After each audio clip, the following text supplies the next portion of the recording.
Okay, this is part 2 of setting up a 3-loop braid. I'm going to try and demonstrate here how to set up a 3-loop braid such that there will not be any ends hanging out the top. I haven't practiced this, let's see, out first, and I'm going to do it a slightly different, I think, easier to demonstrate way, but a way I haven't really done before, over a header cord. So we'll see how it goes. So first I cut out my 3 equal lengths of yarn, twice as long as I want the loops to be. Then one at a time, I'm going to tie 2 of them. Let's see where my hands are. I'm going to tie 2 of them into loops.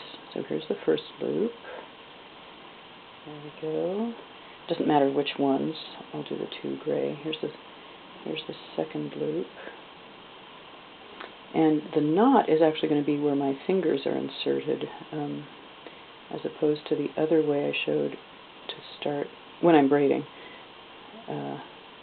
There's 2. Now the third loop, I'm not going to tie yet.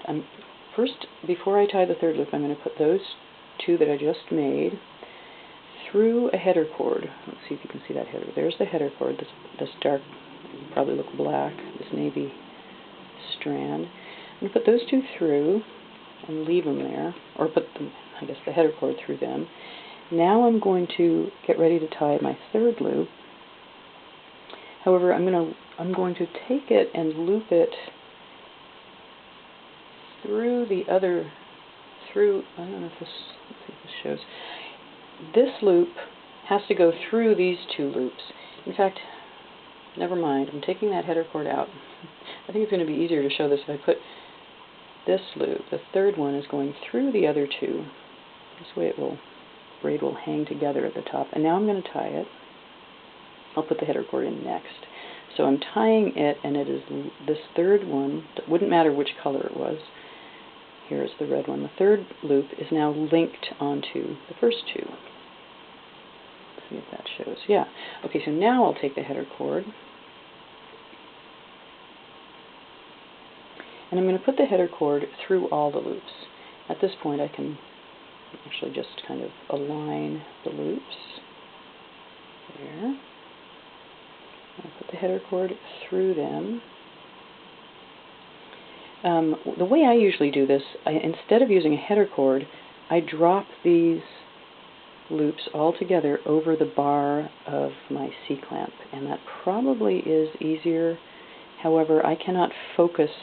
It probably is easier, but I can't focus on the bar of my C-clamp and braid at the same. I think this will be easier for me to film, to shoot. So you might want to try over the bar of this, or over something that you can later get the braid off of. It has to be an open-ended bar, something like this, not that you can lift that you can put the loops onto and later take them off of, as opposed to, say, around a coat hanger that you aren't going to be able to get them off of unless you cut the coat hanger. I will try demonstrating it around a header cord. Now the 3 loops are strung around the header cord, and let's make the header cord look straight like the bar of the C-clamp. Now it's very important the way you load them onto your fingers, because what I'm aiming to do is to start this braid as an open loop with no ends. It's going to be braided. This portion here at the very beginning of the loop bundle will be 2 little braids that will then join together into one braid. So the 2 little braids will join into a nice loop, and then you'll start your cohesive solid braid. So it's very important now that when you load these 3 loops onto your fingers, you do it such that the fingers get inserted into the loop in the same way that this header cord is. So these parts of the loops that are going over the top of the header cord, are going to be over your finger. Each finger will have, that loop is now, that shank of the loop that goes over the header cord is also on the top of my finger, and the other shank of the loop that goes under the header cord is coming out from under my finger. All of the loops have to be that way. For now, since I'm filming this and everything's all awkward, I'm going to load them onto one hand, and we'll see this. Yeah, so even though things look a bit messy, send the header cord over. Here we go. There's the header cord. I have made sure, in fact, I'll make sure by opening these up. Yeah, it's an open loop. It's not all three of them are forming a circle around this header cord rather than a figure 8. None of the top shanks are going to the bottom of the header cord. Now I'm going to put this header cord onto my point of attachment. There's going to be my C-clamp. I'm going to test this again. Untwist a little bit. It doesn't really matter now, as long as I'm braiding with all the upper shanks going on through one side of the header cord and all the lower shanks coming out the other. It doesn't matter if that header cord then twists around. That's okay. And if that header cord were not a header cord but a bar, it would be easier to see. A bar like that, this whole thing would be easier to see. I just don't have something, I don't think, that I can really focus on very well. If this header cord were a bar that you were braiding over, you would just take care when tightening, when opening the loops wide, not to slide them off of the bar. Doing it this way actually might be more secure because they can't slide off of the header cord. Okay, so now my knots are all a bit off, out of whack, so I'm going to pull them down to the bottoms of the fingers where they belong. 1, 2, 3, and I'm going to load them onto the correct fingers. So, let's see. Sorry about this, I'm going to have to shorten the header cord. Let's shorten this up a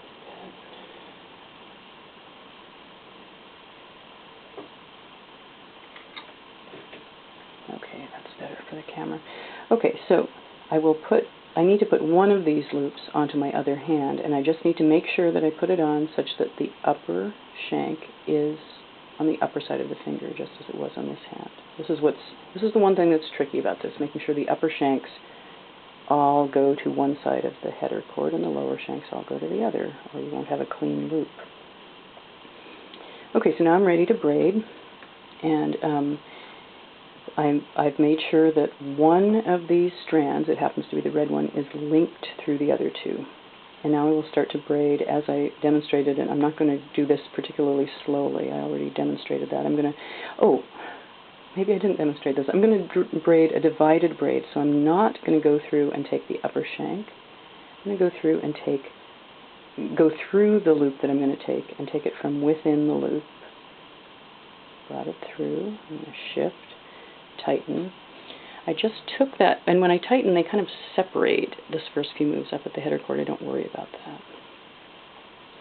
I just took that in that way to make sure that the two braids at the top will braid separately. They will be two separate layers. Other side, I'm going to go through both loops, take the index loop, shift, tighten. I'm going to keep doing this, and I will see a divided braid forming. And I try and tighten pretty hard these first few moves.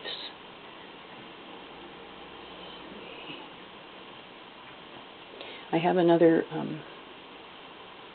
video showing how to do this, so I'm not going to go particularly slowly here. I just want to get to the point where we can see that divided braid forming.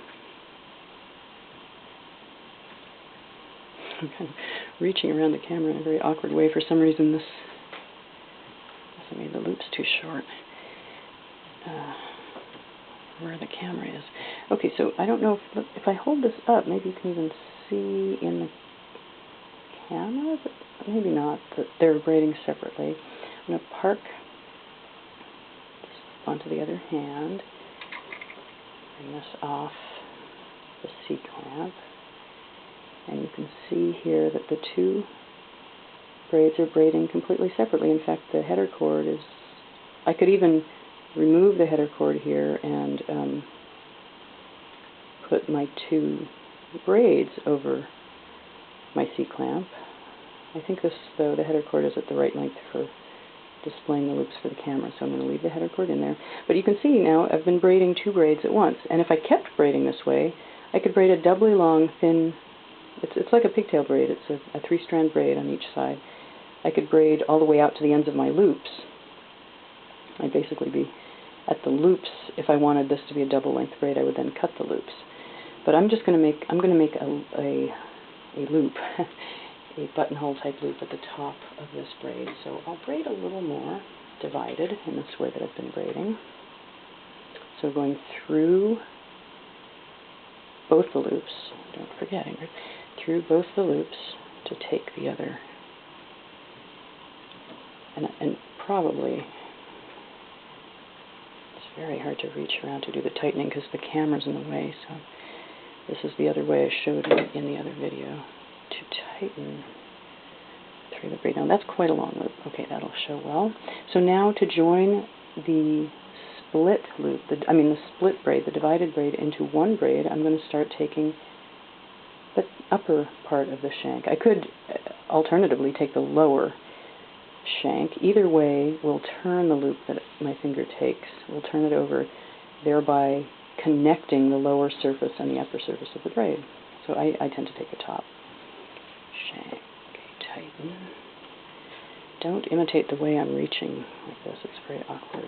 So for some reason the camera is really in the way here.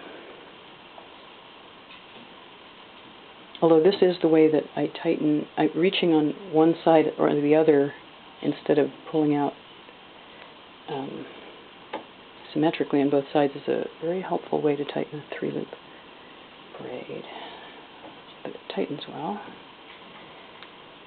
Okay, now say I wanted to make a loop again in the middle of the braid or at the end. Say I was at the end, which I'm not. Well, maybe I should show let's pull that off. So what we have so far is a loop at the top, and then a connected round version or square version of the 3-loop braid. I'm not quite sure where this camera focuses. And often when I braid utility braids, little or decorative braids, I often put a loop at both ends of the braid. Let's see, it was this hand. So if you were going to make a loop at the end of the braid, which I'm going to just do it right now, you would again start going through the loop that you're putting your finger, the operator finger, through the loop that it's going to take instead of over or under it. Go through and take it, which means that on both sides, which means that that taken loop does not turn over, and the 2 layers of the braid, the upper and lower layer, will not connect. The upper layer is being formed by the upper shanks of each loop, and the lower layer is being formed by the lower shanks of each loop, and when you don't turn the loops over, they just stay separate like that. And the 2 layers divide, which you see here. So to join up again, assuming this were the end of my braid, I could just simply tie the knot here. I could also do a couple of cycles of square braid braiding where I'm taking here the top shank, which knits it together, braids it together. Okay, so here are my 2 loops, the top one, and now I can take my header cord off, either cut it off. Yeah, so I've got to cut it.